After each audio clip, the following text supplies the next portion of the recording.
Miko, are Hamas to blame Are Hamas to blame for what? for the war in Israel, the current war? No, of course not. The war did not begin on October the 7th. The war began in 1948, or shortly before 1948, when the Zionist movement declared war on the Palestinian people and established an apartheid state in Palestine.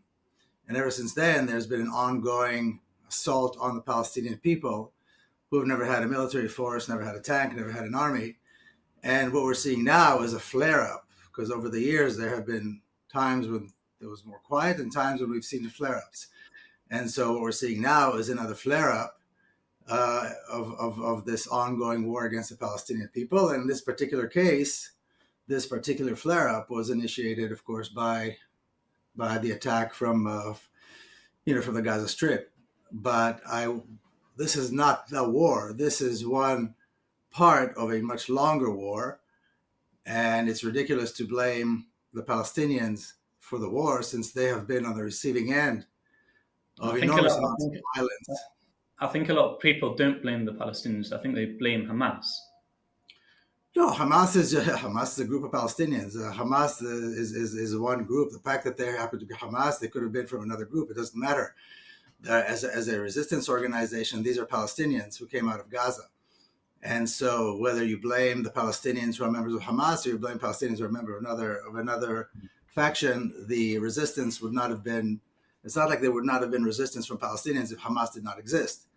And so this particular, perhaps, event, these particular fighters happen to be affiliated with Hamas, but I don't think it's that important. I think what's important is that these are Palestinians who are engaging in an act of resistance, as all oppressed people have the right to do. Asking are Hamas to blame for the war in Israel is like asking if the protester is to blame for the injustice that led to the protest. The world knows by now the war didn't start October 7th. It began back in 1948. Blaming Hamas for this flare-up ignores the bigger picture. Hamas is the one of many resistance groups. If it didn't exist, someone else would be stepping up. The real question is why a group of people who've never had a military, tanks, air force, or an army are still being oppressed till this day. So instead of focusing on who's fighting back, maybe we should look at why they're fighting in the first place. Well, Miko, you describe this as a flare-up.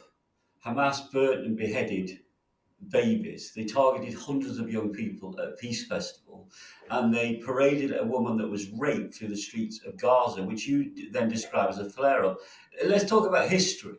The United Nations declared two states in 1948. A Jewish state and an Arab state. Within 24 hours, 48 hours of that, the Arab states tried to invade the Jewish state. That's the truth in terms of two states. It began with two states, as declared by the world, and the Arab world was not prepared to accept that. If you then wind the clock forward many, many decades, you know full well that Ehud Barak, Olmert, offered the Palestinians 99.9% of what they claimed to have wanted in terms of a two-state solution. And Arafat walked away from those respective peace processes. And isn't it true that the real issue here is Hamas don't even want a two-state solution? Hamas are committed to a one-state solution, which is a Palestinian state without any Jews in it. And is it also not true that Hamas are not simply some independent entity? They're controlled by a rogue state called Iran. Is that not factually correct? So we need to differentiate between the Palestinian people and the actions of a terrorist organizations, Hamas. You talk about occupation. In 2005, Israel left Gaza unilaterally because the world asked them to do so. Within days, Hamas had taken over Gaza, and the rockets started, the attack started, the terrorism started. And for those who complain about the constraints and the restrictions placed on Gaza, what October the 7th demonstrated was, unfortunately, was that those constrictions and restraints, although they failed dismally on that day, were necessary. The brutality that were committed, by the way, not against soldiers or military personnel, even that would have been unjustified. This was against innocent civilians, beheading, burning babies, targeting young people. This was the worst loss of Jewish life since the Holocaust and the most heinous acts of violence. And in your opening remarks, all you were able to do was talk about a flare-up. I mean, I find that extraordinary. Well, I find extraordinary that you started and ended this list of things that have been proven to be untrue and are known to be untrue from start to finish. But you started and finished with what has been refuted very early on, and that is the story of the beheading and the rape. So these two claims that came out very early on after October 7th were lies, and they have been proven to be lies, and they have been refuted, and yet you repeat them over and over again. So I think that is indicative You of. deny that babies were found in ovens. I did not interrupt you. I You did not deny that. interrupt. You I deny did it. not interrupt you. Okay. I did not interrupt you. I listened to your diatribe of lies patiently. So now you're going to have to afford me the same courtesy. So you began and end by repeating lies that have been refuted several times over and over again, even by the Israeli media.